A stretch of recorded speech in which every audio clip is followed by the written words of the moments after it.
Good evening. At this time, I'd like to call to order the City Council Caucus meeting for September 10th.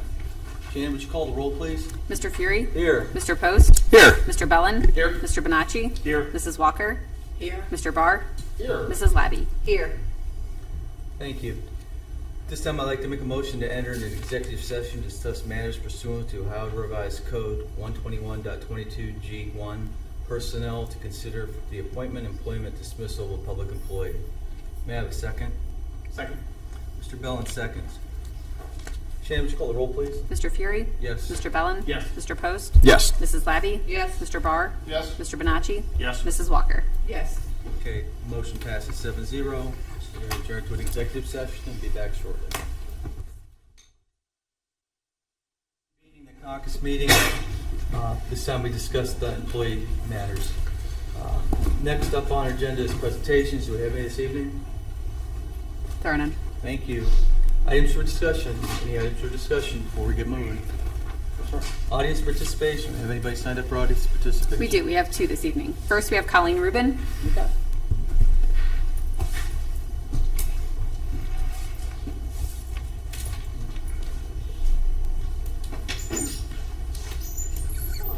Hi, Mrs. Rubin. How are you doing? I'm great. How are you? Pretty good. Good. Colleen Rubin, Sandalwood Drive. I begin this evening with one question.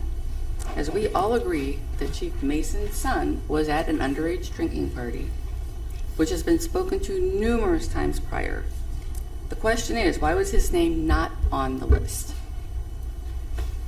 Yeah, that's what I thought. Why was he allowed to participate in school sports when those whose names were on the list could not?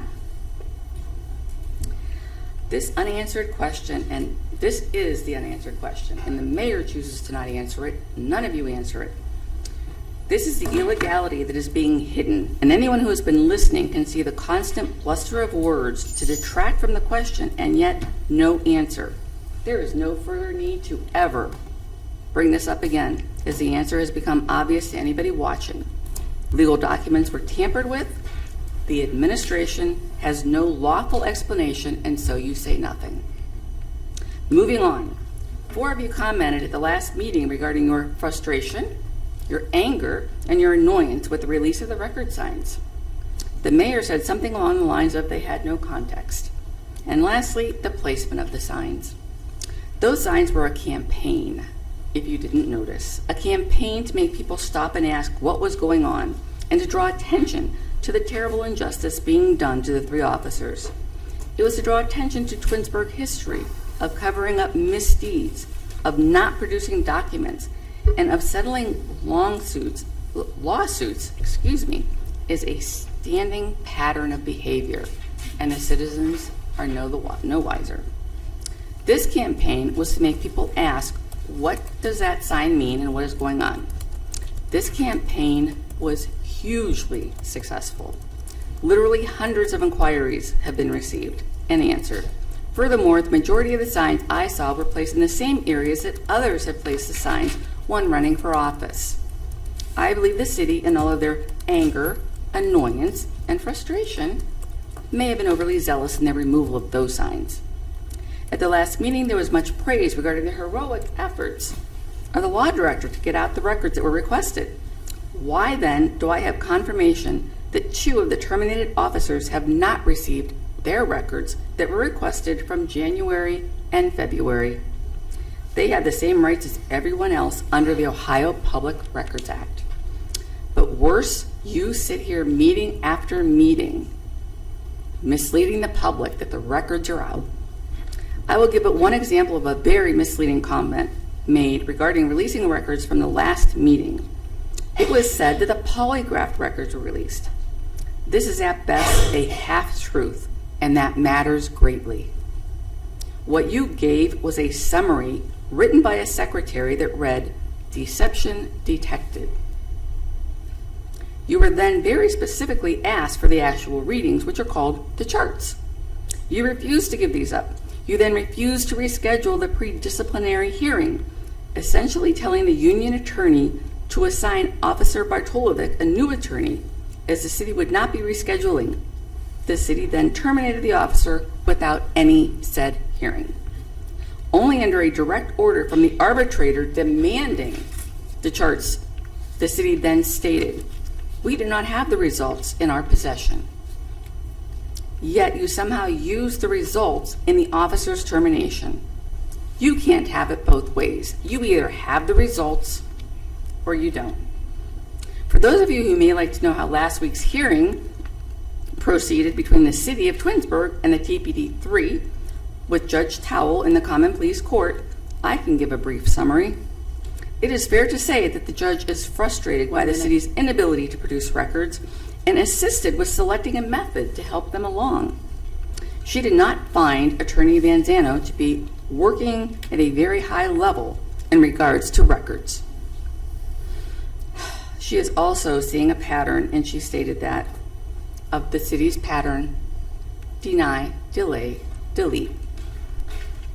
I must ask, are you embarrassed by the need to be directed by opposing counsel and a judge to tell you how to get records from your own city database? Anybody listening to this? That's absurd. Lastly, I would like to share, in part, a letter sent to the city and shared with me. This is from the office of Ballard Spar, who is representing WOIO, Channel 19, and Gabby Hart, dated July 29th, 2024. We represent television station WOIO and its reporter, Gabby Hart. Time. We write in reference, would you like me to stop? You can finish. We write in reference to WOIO's request pursuant to Ohio Public Records Act, made on April 17th, 2024, for certain police department records. To date, more than 3.5 months after the request was made, Twinsburg has still not responded to it. Given that the law requires a response within a reasonable time, we respectfully ask that you begin producing responsive records within 10 days or explain why, under the law, you are entitled to withhold them. The letter continues. The Ohio Public Records Act requires public offices to produce copies of records in a reasonable time period. Although the statute does not provide a specific time frame, the Ohio Supreme Court has explained that the absence of any response over a 2-month period constitute a violation of the Ohio Public Records Act. Thus, under no circumstances is it reasonable for the police department to ignore a request for more than 3 months without even any real indication of it being processed. WOIO expressly reserves its right to initiate an action in mandamus and seek recovery of attorney's fees pursuant to the Ohio Revised Code. Thank you so much. Thank you.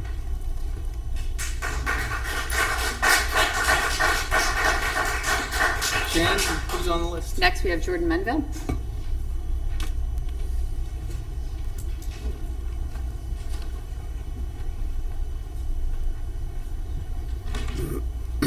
Jordan Minville, 3374 Greenspoint Drive.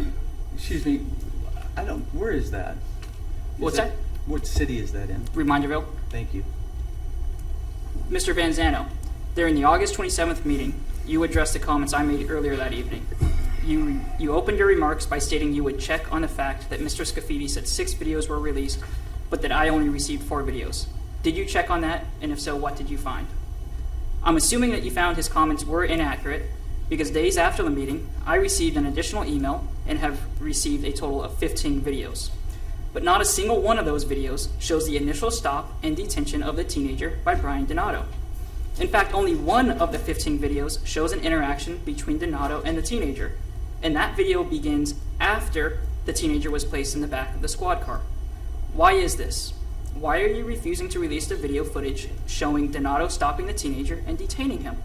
Mr. Scafidi, you claimed, quote, "After reviewing the dash and body cam footage, I can confirm that no such evidence of the alleged incident exists."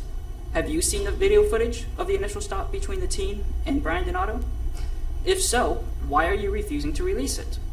If you have not, then how can you say no such evidence exists? You stated, again, quote, "After personally investigating and reviewing the video evidence, I find these accusations to be without merit."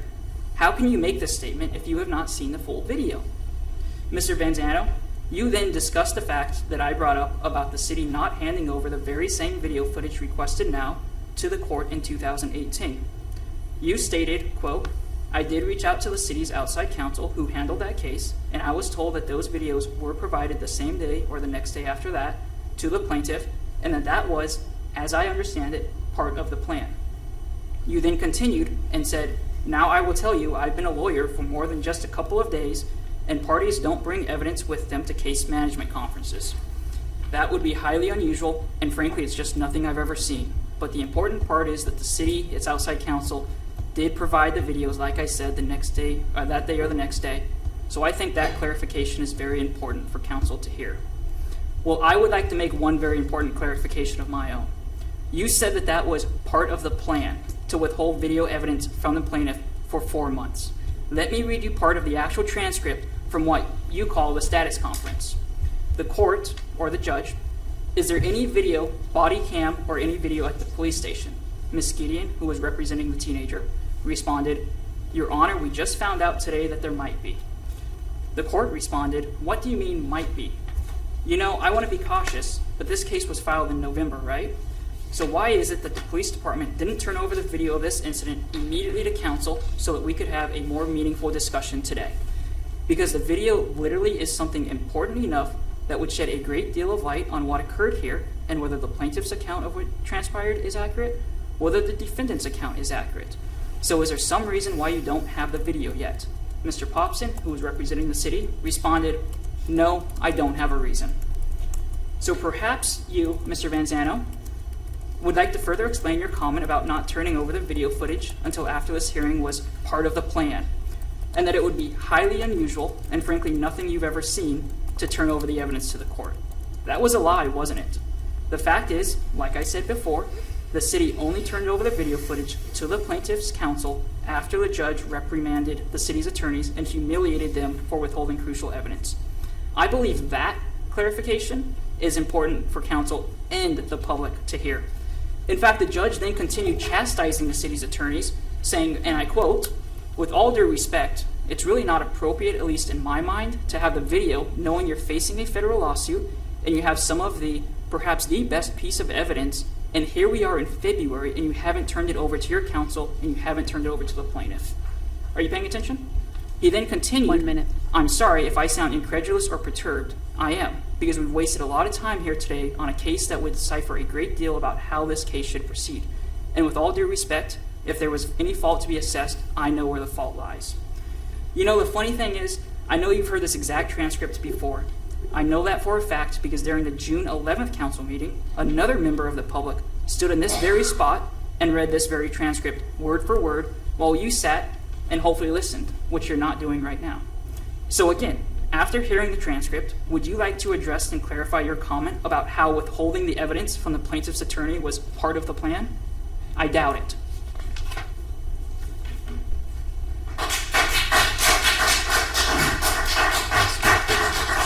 That's all we have this evening. Do either of you want to respond to that? No? Okay. Okay. Order, please. Gotcha. Pending legislation. Resolution 100, 2024. This is an ordinance, this is a resolution to enter an agreement with Summit County for the intergovernmental MOU regarding job creation and retention and tax revenue sharing. The city is currently a party to this agreement, but there have been revisions to the account and impact from work from home jobs.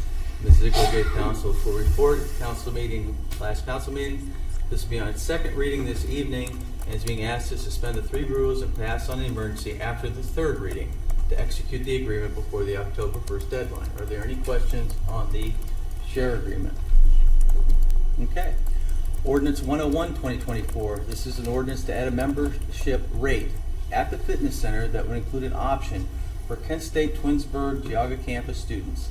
The proposed rate would be $20 per month and be available to a registered student with at least 12 credit hours per semester. This option would be provided a cost-effective way for these students to maintain physical well-being at our fitness center. This will be on the 2nd reading tonight. Are there any questions? No, I have a comment. All right, so I know that at the last meeting that we talked about this, you know, I always go back to trust in Jen. So here's what I'm going to say. I know that I've expressed interest in that.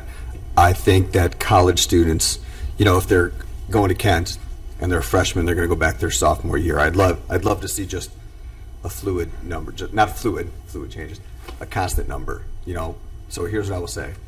I'm going to support this because I trust in Jen. I hope that you'll continue to find a solution that makes it consistent and maybe even involve all college students. So if my daughter comes home from college, she can have 3 months at the rec center, and that might be a whole market that we're missing.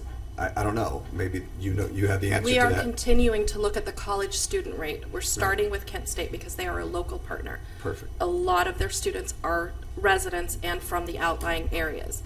They have this ability to use this membership year-round as long as they're full-time students.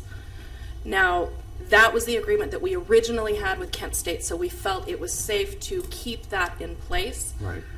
for now. But we will continue to look at what a college rate does look like. Right. That is always in our discussions. I just hope that if I'm a freshman and I want to be a sophomore, you have 10 months at this price, 2 months up here, and they bring you right back down. I just hope that we could just say, especially Kent as a partner, local college, that we just consider that. And we think about that maybe for next year. That's all, for next, the following. Mrs. Ladd? Well, I have a question and might answer his question as well. I know from, being a parent of college students, usually they register in advance for the fall. If they're registered for the fall, may they continue with the summer rate, through the summer at the rate? Yes, as long as they can provide their semester schedule, then, and we verify it against the list that we are getting from Kent, that they are an enrolled student, they are good as gold for that whole semester. Right. And most kids do sign up in advance. Okay. So they can get their classes. Right. Well, again, it was just presented that it's going to be higher in the summer. I just hope that. And a lot of college students may take advantage of the fact that they can purchase multiple months. So if they purchase it in March and they are a full-time student and they purchase 6 months, they don't have to worry about renewing in the summer. Okay. Well, that's a caveat I was unaware of also. So perfect. They can So- also purchase it at the beginning of the academic year. So if they want to purchase it in August They just for pay an $240 entire and they're year, done. it's $20 a month Okay. for an entire Again, a year. caveat I did not know, that at least we have that for them. If they're made aware of that, then God bless. Trust in Jen. Jen, I have a question. Did I hear you say that Kent provides a list of students? Kent provides us a list from the Student Services Department Okay. that we will cross-reference against. We also do that for their teachers and custodians and things like that. They give us a staff list then that we can cross-reference for the resident rate. Help me understand the need to have the student present the schedule if Kent's given us a list of students. Because that list Will is come to the fall. given to us after the semester starts. Oh, okay. Because I could go on today and register for a full thing of class, provide my schedule, and not actually be attending Kent State in the fall. That's a long way to go for decreased membership. Yeah. It is. But- It is. No. It is. I was just trying to think of like if this is an unnecessary administrative task to cross-reference. Planet Fitness is still $10 a month. Yeah, I I mean, get I'm it. gonna go back to that, and they're not, they're everywhere. Right. You can get one membership, and they're, Right. I think this is good in theory, but ad nauseum at this point. And the $20 is the same rate that our citizens that make $32,000 or less a year pay. So we kept it in line with that. It's a fair rate. Nobody's questioning it's a fair rate. So thank you for that. But I know I have a question. I will support this. I just hope we'll think about that for the future. But thanks, Jen. You're welcome. Appreciate you. Thank you. Okay. Next, we have Resolution 103, 2024. This resolution is to accept the state bid under the Omni Partnership NCPA for the fitness center air conditioning for the weight room. The total amount to replace the 20-ton split system is $91,880. This is a project as part of the 2024 capital improvement budget. Council is being asked to suspend the 3 reading rule and pass this on an emergency in order to get the parts and get it fixed as soon as possible. Any questions on this resolution? Okay. Ordinance 104, 2024. This ordinance is to accept the bid of Waste Management for refuse and recycling contract. We went out to bid on this for the first time in, I think, 15 years. The project went out to bid, the 3 bids being submitted. There will be a 5-year contract starting in 2025, and the cost per year is approximately $1.57 million, $1.63 million, $1.7 million, $1.76 million, and $1.84 million over the life of the 5-year contract. Mayor, you have a comment? I do. Okay. I'd like to break that down a little bit further. Like you said, it's been several years since we put this thing out to bid, and we finally did it this year. Currently, we're paying $20.31 per home, and that's the current rate. The new rates that we're going to be paying in #25 per home is $18.64. So right there, we saved a couple dollars per home per month on our trash. The following year, we're going to be paying in 26, we're going to be paying $20.01. 27, we're going to be paying $20.84. So basically, what we did from our current rate, okay, we've gone backwards $2. We're not going to catch up to our current rate for 3 years. So I think that was a pretty good deal and a pretty good decision to put this thing out to bid. We don't surpass that until 2028 and 2029. But the history before this, in the last few years prior to this year, that what we're paying, we were up $3. They were raising us $3, almost $3 per home. And so by putting it out there, it just kind of took the temperature of what's going on in the market and maybe made them sharpen their pencil a little bit more as well. So I think it was a good deal for us, for the residents. Plus, aside from that, we've got some things that we didn't have before, and that was additional white goods that are out there. We were only allowed, I believe, 1, and now we're allowed 3. Extra bags outside of the totes, we were only allowed 1, and now we're allowed 3 or 4. I had the note here with me. I don't have it right in front of me. So I mean, we got some bonuses out of this thing as well, aside from saving a few dollars. So I think it was a good call, and it was a good bid. We had 3 bidders. Rumpke was a bidder, and Republic Waste was a bidder. Kimball decided not to bid for whatever reason. They came to the bid opening, but they chose not to bid. So I don't think that they were able to handle the volume. Plus, I think to everybody's surprise or happiness, we were able to maintain that one day we pick up on service. Tuesdays. So yeah, I think it was a win-win for everybody. If I read that right, the others were millions of dollars higher. Oh yeah, the other bids Millions were of way dollars. higher. Yeah. So that's great. Okay. Any other questions on 104? All right, this will be its first reading this evening. Resolution 105, this is a resolution in regards to a variance record request made by the BZA. Mr. Van Zandt, would you please comment? Sure. This resolution concerns a variance case that we recently had. It's variance appeal number 05-2024. The variance request was to permit a shed within a city-owned stormwater easement. The city submitted written objections, namely that the city was not going to consent to the use or to the erection of a structure within the city stormwater easement. Ultimately, however, the BZA granted the variance. The Twinsburg Charter, Charter Section 710, permits the council to nullify an action of the Board of Zoning Appeals upon a 5-member vote. Here, the legislation before you would, in effect, nullify variance appeal number 05-2024 for the reasons just stated, primarily a property ownership issue, and that the city doesn't want structures in city stormwater easement areas. Thank you. Thank you. Are there any questions on 105-2024? So voting yes will nullify it. Correct. A Okay. 5-person vote of yes would nullify. Okay, thank The you. vote no would be to